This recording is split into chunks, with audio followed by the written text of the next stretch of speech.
చెప్పుకోవాలి. హైదరాబాద్ కేంద్రీయ విశ్వవిద్యాలయం పరిశోధక విద్యార్థిని. నా అంశం వచ్చేసి తెలంగాణ సంస్కృతి.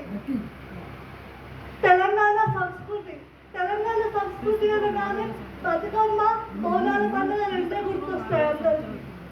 తెలంగాణ సంస్కృతి అంటే బతుకమ్మ, బోనాలే కాదు, ఇంకా చాలా ఉన్నాయి తెలంగాణలో అంశాలు.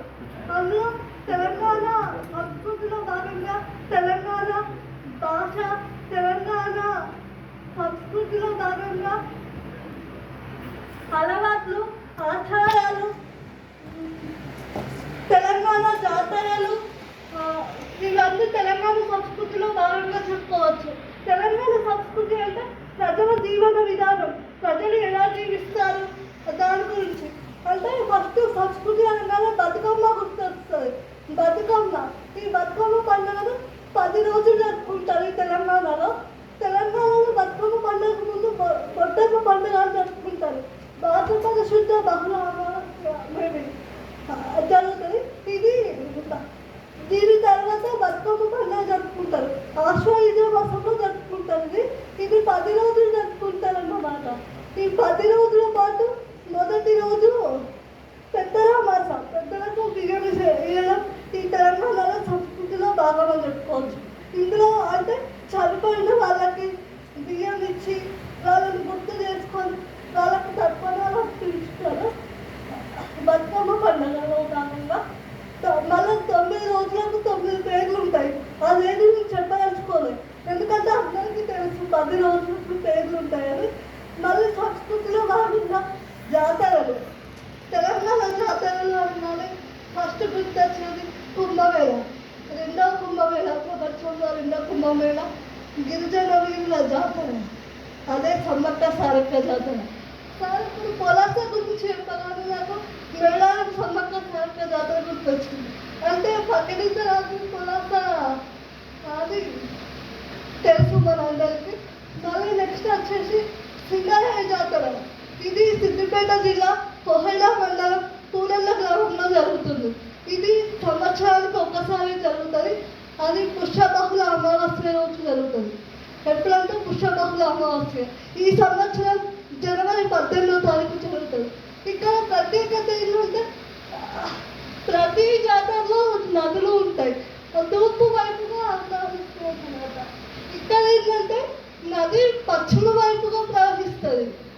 ప్రత్యేకత ఇందులో స్నానాలు చేస్తే చర్మ వ్యాధులు దొరుకుతాయని తెలుసు. మళ్ళీ ఇక్కడ కూరగాయలు వండుకోవడం ప్రత్యేకత. ఇలా చెప్పుకుంటూ పోతే తెలంగాణలో చాలా జాతరలు ఉన్నాయి. బెజ్జంకి జాతర సిద్దిపేట జిల్లా చిన్నకోడూరు మండలం బెజ్జంకి జాతర జరుగుతుంది. అలా పోతే గిరిజనుల జాతర, నాగోబా జాతర అనగానే మెస్రం వంశీయులు జరిపే జాతర. ఇది గోండుల పంచాయతీ అని చెప్పేసి గోండుల పంచాయతీగా జరుపుకుంటారు. ఈ జాతరకి ముందు పంచాయతీ ఏర్పాటు చేసి సర్పజాతికి సంబంధించిన సర్పాన్ని అంటే ఆకారం ఉంటుంది, సర్ప ఆకారంలో ఉంటుంది. అది దాన్ని ఎత్తుకొని వచ్చి ఇక్కడ జాతర జరపడం వీళ్ళ ప్రత్యేకత. మళ్ళీ తెలంగాణ సంస్కృతి అనగానే జాతరలే కాదా, ఇంకా ఉంది తెలంగాణ సంస్కృతి. కళారూపాలు, యక్షగానం కావచ్చు, హరికథ కావచ్చు. ఇప్పుడు ప్రస్తుతానికి యక్షగానం, హరికథలు ఇవేమి మనకు కనిపిస్తలేవు. చిన్న యక్షగానం గురించి చెప్పే వాళ్ళు ఎవరంటే చిన్న కళాకారులు చెప్తున్నారు. ఇప్పుడు ప్రత్యేకంగా దీనికోసమే చెప్పాలని చాలామంది వృత్తిలోకి వస్తున్నారు. నెక్స్ట్ అలవాట్లు, ఆచార వ్యవహారాలు కావచ్చు. తెలంగాణ సంస్కృతి అంటే ప్రజల జీవన విధానాన్ని అర్థం చేసుకోవచ్చు.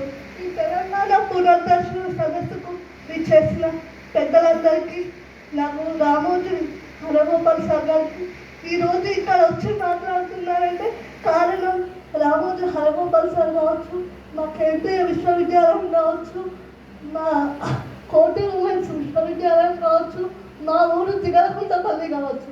Thank you all.